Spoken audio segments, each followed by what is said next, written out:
Okay. We're live. Hey, everyone. Welcome. Going to give a couple minutes for everyone to come in. I'm a little tired today, but I know you all will energize me. As you're coming in, say hello in the chat. Let me know if you're here for the first time. Say hello in the chat. Drop your name in there. And then I got to think of a question to ask you all today. What do I want to know? You know, like what do I want to know that I already don't know about you all? Here's what I'd love to know. I'd love to know if you go to a church, what kind of church do you go to? Like what denomination do you belong to? Would love to hear that. All denominations are welcome here. All denominations, all belief systems are welcome here. Glad you're here. Yeah, so as you're coming in, say hello in the chat. Let me know if you're here for the first time, and then let me know if you go to a church, what kind of church do you go to? Would love to hear. So here we go. Let's give some shout outs. Dylan is here. Ashley is here, both non-denominational. Lauren Clapman, Baptist Church, very cool. Nathan Ramsey, Catholic Church, very cool. Kareem and Jojo, both Catholic, very, very cool. Stephanie, Presbyterian Church of Ireland, that's awesome. I love that. Kirmere Independent Baptist Church, Leah, Free Presbyterian, Alex, Seventh-day Adventist, Melissa, Assemblies of God, Jen, Assemblies of God. Very, very cool. Looks like we have a very diverse group here, which is awesome. Sarah Singh, non-denominational, little Pentecostal, awesome. Simon, yes, it is live. Just blew your mind. I don't know if that's true. Anyway, a lot of Baptist churches, Brazilian Pentecostal churches. So cool. I love the fact that we have people from all over the spectrum in terms of church and denominational background. I love that we all can come together and we can talk about the things of God and the things of faith. And that's what we are here to do today. Welcome, everybody, to Q&J Today. This is the show where I hop on to have a conversation with you all, to answer or to respond to whatever questions that you might have today. So as we're getting started, start throwing questions over in the chat. I'm going to start pulling those and responding to those in just a minute. As always, I do want to say that I do not have all the answers, but I do promise to be as honest as I possibly can with you all when responding to your questions. So start putting questions over in the chat. We're going to start answering those, but not before I let you know that today's show, as with every show, we are brought to you by the Super Chat. The Super Chat is a really great way for you to help support this channel and this ministry. Right now is a very, very busy time. March and April have been crazy for me. I've been doing a lot of traveling, a lot of speaking, a lot of teaching. And as you have seen, the YouTube channel has been a little bit behind. We haven't lately been able to do as many Q&Js. But all of that money that is given in the Super Chat, it goes directly towards helping me continue to be able to do this. And so if you're in a place where you're able to do that today, please drop a few dollars into the Super Chat. It's located just under where you type something into the chat. You just click that little money symbol. Couldn't be easier. Again, every dollar matters. Every dollar helps. About 10% of this ministry is supported by those of you in the Super Chat, which is pretty awesome. I so appreciate it. And speaking of, we have our first Super Chat coming in from Tammy Green, $50. Wow, that's amazing. Thank you so much, Tammy. You are an incredible supporter of this channel and of this ministry. But more than that, more than financially, you do that through your words. You do that through your comments. I so appreciate your thoughtful comments that you leave, not just here, but also on the videos. That's pretty awesome. All right, now that that's out of the way, let's get down to business to defeat the Huns. Let's answer some questions. All right, here we go. Tammy says, please pray for my husband that we can find a scripturally sound church in the Baltimore, Maryland area. Absolutely, I will be praying for that. If I knew of any churches in the Baltimore area, I would absolutely recommend one. I don't necessarily know any, but if anyone in the chat knows of any churches, really good churches in the Baltimore area, send them Tammy's way. She's sort of between a church right now. Hopefully we can, and this channel, we can sort of be the church and provide some biblical teaching and, biblical direction in her family's life right now. But yeah, absolutely. We are praying for you that you'd be able to find a church. And also, if anyone knows of a church in the Baltimore area, send Tammy the info. I think that would be really, really awesome. All right, let's see, what other questions do we have?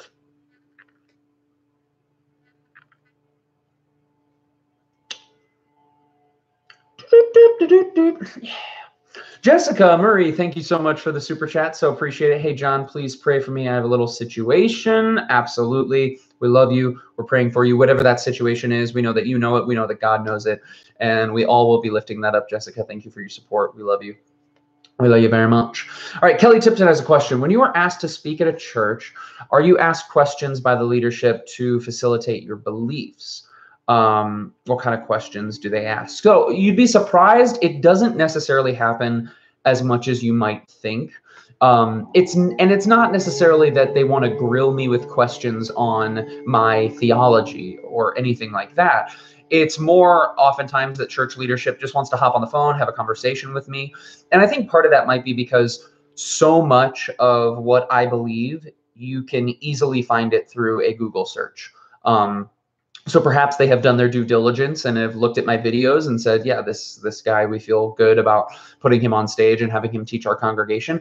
I hope that's it. But most of the time, they just want to have a conversation. They want to talk. They want to hear my story, kind of hear about my ministry and hear about my heart for it and why I do it. But it's actually somewhat surprising how few people want to kind of dig in and find out, like, well, what do you believe about this? What do you believe about this? It's surprising.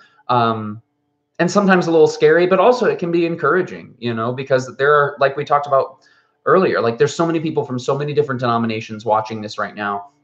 And so much of what I believe, we all believe the same thing. We believe, as Christians, we believe 90% of the same things.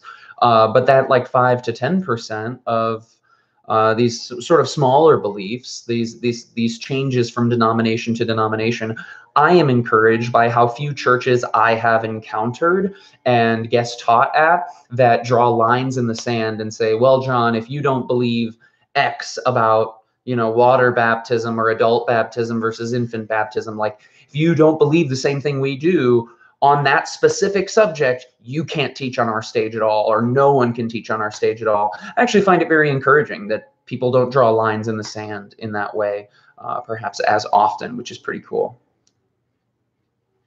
All right. Franny asked, John, ADITW today? My family might be moving churches and I have extreme anxiety with new people. Advice on how to deal with new churches and new people. Great. So 2 questions there. Number 1, yes, ADITW is coming today. We're diving into John 6. It's going to be uploaded pretty much right after we get done here. So that is coming. I am super excited about it. Secondly, advice on how to deal with new churches and new people. This can be very, very scary, especially for people who deal with a little bit of social anxiety, which from time to time I do a little bit. So I think one thing is you just have to know, especially with a new church, it's going to be uncomfortable. It's not going to be easy. The thing about the one thing that traditional school, especially here in the US, I don't think it prepares us very well for adult social life, because when you go to school, people struggle to make friends, but it's way easier to make friends in school for most people than it is in adult life, because you are literally going to the same place every single day. You're seeing the same people, you have the same schedule, you're talking with the same people. That's not really the case with church. Yeah, you might go there every single week and you might see some of the same people, but there isn't a lot in most churches. There isn't a lot of guided interaction or guided introduction. And so usually when you show up to a new church, you kind of look around and you're like, wow, everyone kind of already has their group. Everyone kind of already has their people. And so I think I have found one of the best ways to get to know people in a new church in a very natural and organic way is to dive in and serve right away.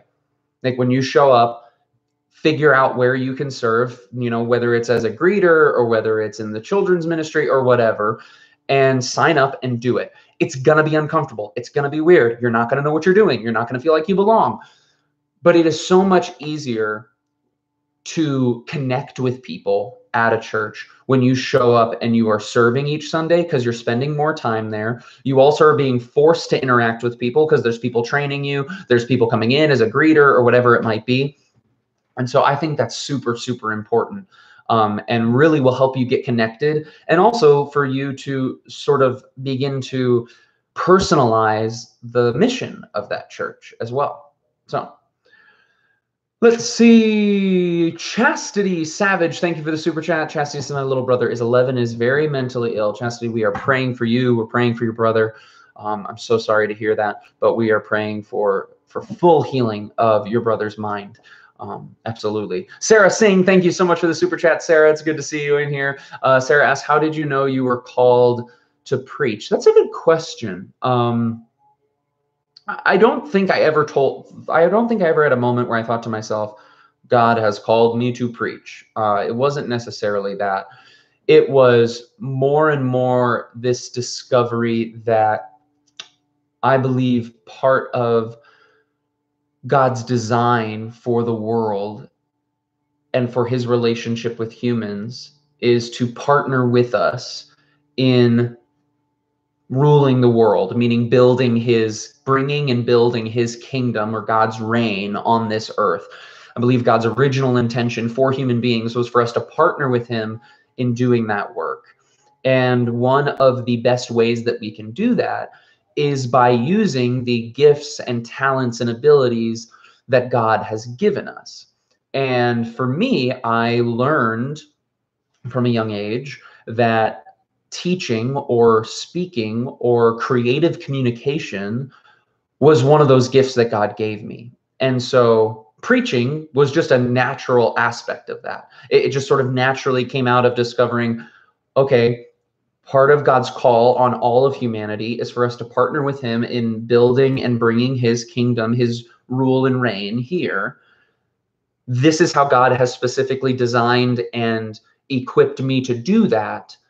And so preaching and stages and speaking and teaching in a church setting, that's just the most natural way that I feel like I can contribute to what God designed and called us to do. Does that make sense?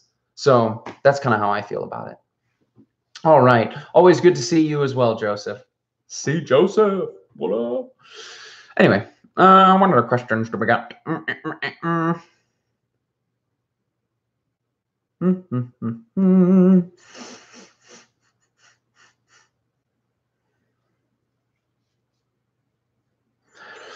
Nathan asks, what is / are your favorite Old Testament verses about Jesus Christ? That's an interesting question. So some of my favorite foreshadowing or places where we see Jesus in the Old Testament. I love seeing Jesus in the book of Daniel. And I think Jesus saw himself a lot in the book of Daniel, as much of what Jesus says in the Gospels, specifically Jesus referring to himself as the Son of Man. Jesus is very much borrowing language from the book of Daniel, from a dream that Daniel has about this Son of Man. Also, you hear about this Son of Man in the fire with Daniel's friends, Shadrach, Meshach, and Abednego. When they are thrown into the fiery furnace, the guards say there's a fourth being or person in there, one that looks like a Son of Man. And Jesus then sort of borrows from that when he refers to himself as the Son of Man. And what we can kind of connect there is maybe that wasn't exactly Jesus physically with them in the fire, but that was the presence of God with them in that fire. And I think it is an allusion to Jesus. And so I love seeing how Jesus not even necessarily shows up in the Old Testament, but more looking at the Gospels and looking at the New Testament and seeing, where did Jesus see himself in the Old Testament? Specifically, Jesus sees himself a lot in Isaiah. You know, you look at what the things that Jesus quotes in the Gospels. That's a really good clue for how did Jesus see himself? What verses, what phrases, what places in the Old Testament did Jesus very much see himself as being the fulfillment of those promises, or being the actuality of those metaphors? I think that's really, really interesting. Okay. What other questions? Cole, you dirty dog. Coming in here under an alias. Classic.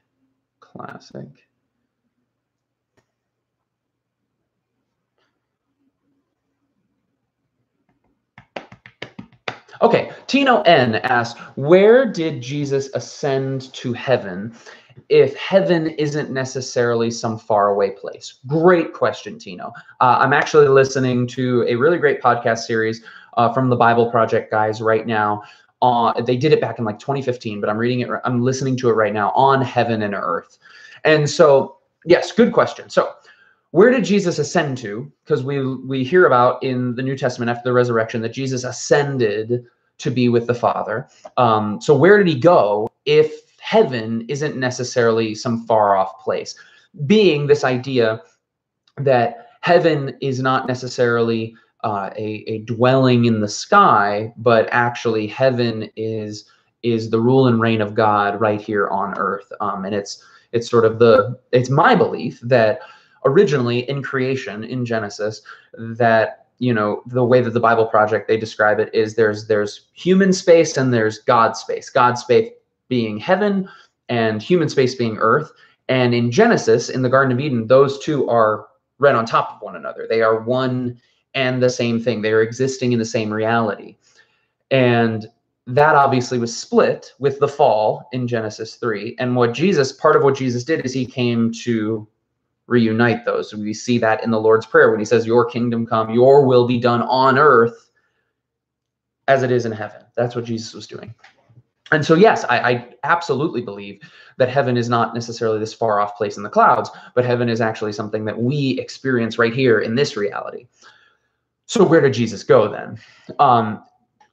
It was the understanding of many of the biblical writers, including probably the gospel authors, that the idea of heaven or the heavens, that was how they referred to the sky or up there, somewhere above. But it wasn't necessarily the physical sky, but it was this idea that the heavens were God's space. And so if God is the ruler and king, that means God is lifted up or God is above.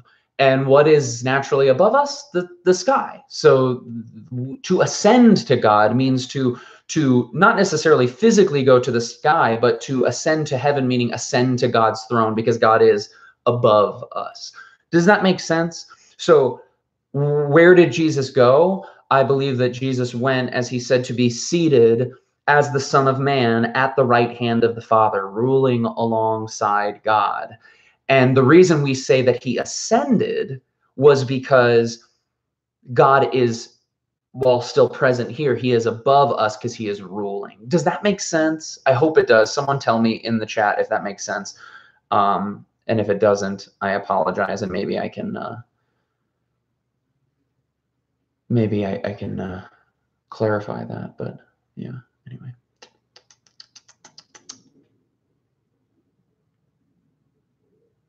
Okay, some of you are saying it makes sense. Good. This is something that I'm personally just like learning a lot about right now. So Kareem, thank you for your super chat. Kareem says, I lose friends talking about Jesus. What should I do? Well, a lot of people would tell you, that's fine, that's good. You're being persecuted, which means you're doing something right.